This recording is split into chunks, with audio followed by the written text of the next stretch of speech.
Assalamualaikum warahmatullahi wabarakatuh. Perkenalkan, nama saya Joyce Azariren. Saya akan melanjutkan materi tentang pajak bumi dan bangunan P2.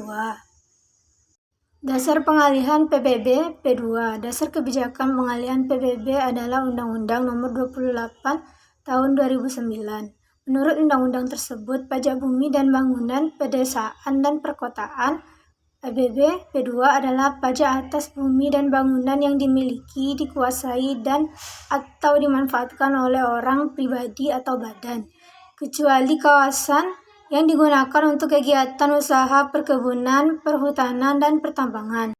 Bea perolehan hak atas tanah dan bangunan adalah pajak atas perolehan hak atas tanah atau bangunan adalah perbuatan atau peristiwa hukum yang mengakibatkan diperolehnya atas tanah dan bangunan oleh orang pribadi atau badan. Hak atas tanah dan bangunan adalah hak atas tanah termasuk hak pengelolaan beserta bangunan di atasnya sebagaimana dimaksud dalam undang-undang di bidang pertanahan dan bangunan. Adapun tujuan dari pengalihan pengelolaan PBB P2 menjadi pajak daerah sesuai dengan Undang-Undang Pajak Daerah dan Restribusi Daerah adalah: 1. Meningkatkan akuntabilitas penyelenggaraan otonomi daerah. 2. Memberikan peluang baru kepada daerah untuk mengenakan pemungutan baru atau menambah jenis pajak daerah dan restribusi daerah. 3. Memberikan kewenangan yang lebih besar dalam perpajakan dan restribusi dengan memperluas basis daerah. 4. Memberikan kewenangan kepada daerah dalam penetapan tarif pajak daerah. 5. Menyerahkan fungsi pajak sebagai instrumen penganggaran dan pengaturan pada daerah. Sebenarnya, kebijakan pengalihan dimaksudkan untuk meningkatkan local taxing power pada kabupaten atau kota, seperti 1. Memperluas objek pajak daerah dan restribusi daerah. 2. Menambah jenis pajak daerah dan restribusi daerah.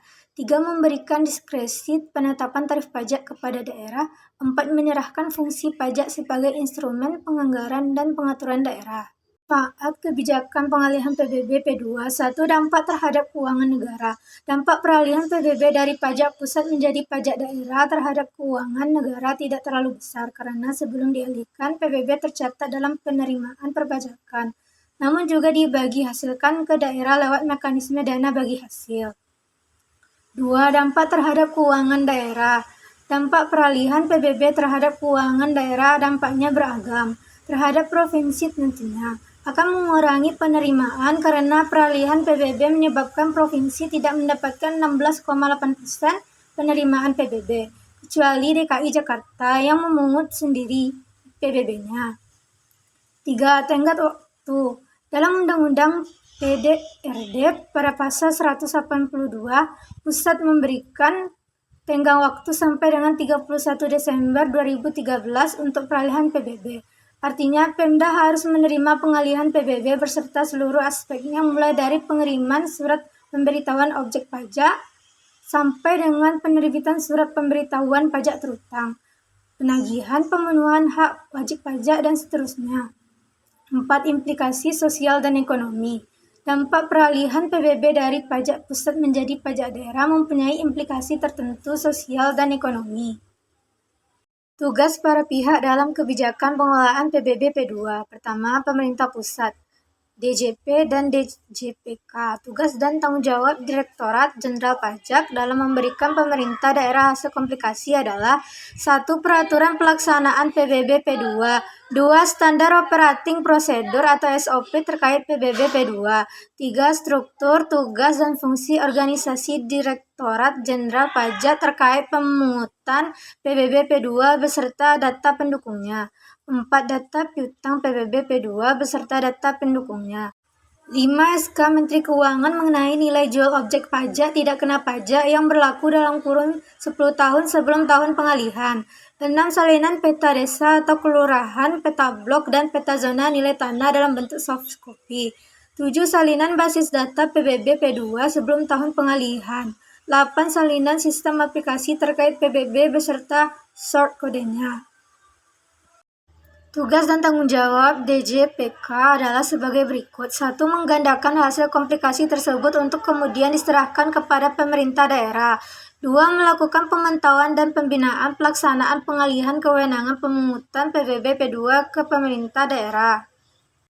Kedua, Kementerian Dalam Negeri, tugas dan tanggung jawab dilaksanakan bersama oleh Sekretariat Jenderal, Direktorat Jenderal Keuangan Daerah dan Badan Pendidikan Pelatihan Kementerian Dalam Negeri.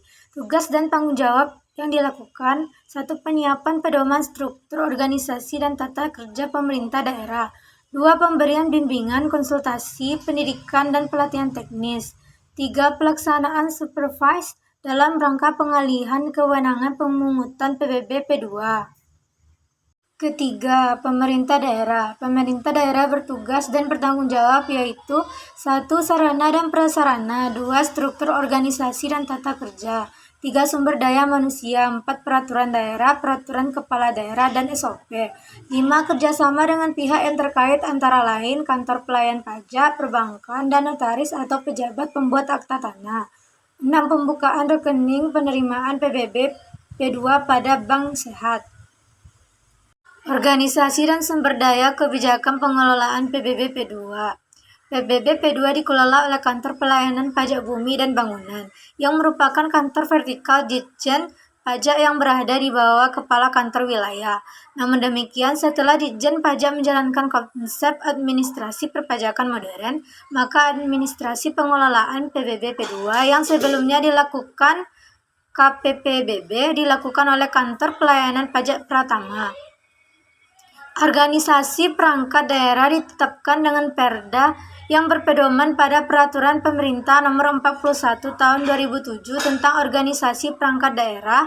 Dalam PP disebutkan bahwa jumlah besaran organisasi perangkat daerah dibuat berdasarkan variabel yang telah ditetapkan, yaitu jumlah penduduk, luas wilayah, dan jumlah anggaran pendapatan dan belanja daerah. Dalam rangka pengelolaan PBB P2, sumber daya manusia yang dibutuhkan dalam pengelolaan dikelompokkan ke dalam 6 fungsi, yaitu: 1. Fungsi pelayanan, mampu bertanggung jawab, melayani wajib pajak dari awal hingga selesai, responsif, komunikatif, dan ramah.